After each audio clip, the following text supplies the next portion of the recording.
We're so happy to be in Abu Dhabi today to meet with the private sector here, but also to discuss potential areas of collaboration between the Rwandan private sector, but also the private sector in Abu Dhabi.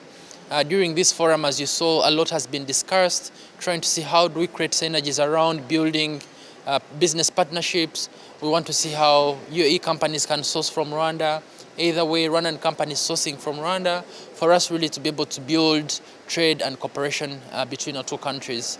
In terms of UAE investments in Rwanda, first, it's very important to acknowledge that the United Arab Emirates is a strategic partner for government of Rwanda for several reasons.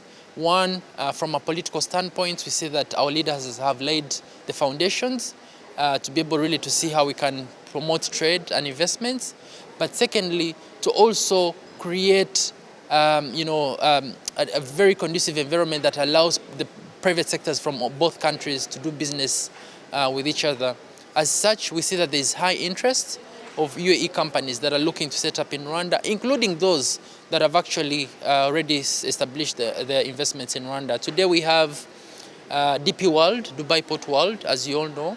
They have their dry port in Rwanda, and they're now looking even to expand the investments into different areas or sectors in agriculture.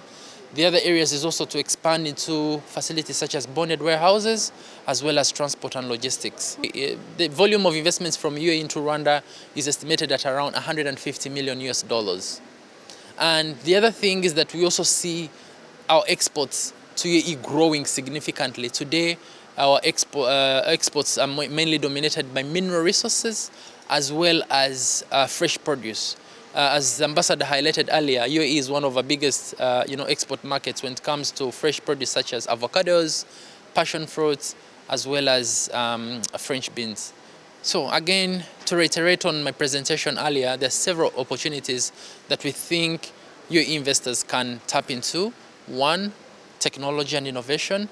We see the UAE positioning herself as a technology hub, attracting tech companies from across the globe, whether Silicon Valley in the US.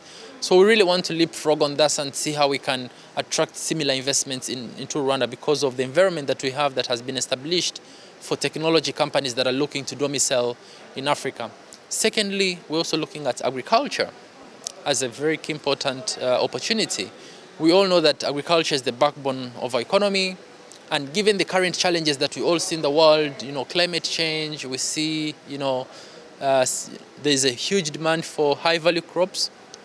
Our target really is to see how do we attract best players within this market to be able to come and do large-scale farming in some of the flagship projects that we have, such as Gabiro Agribusiness Hub, as well as Gako Meat, where we really want to develop our meat value chain system in the country.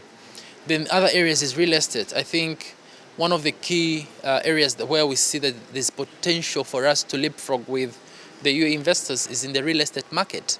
We see that the real estate market here in the UAE is quite very attractive.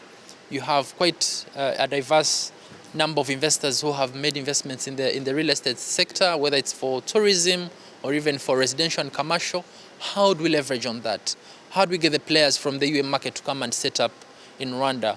Whether within Kigali, but even the Kigali Innovation City, one of the projects that we're currently championing for us to position Rwanda as a tech hub, as a knowledge hub, not just in the region, but on the continent as a whole.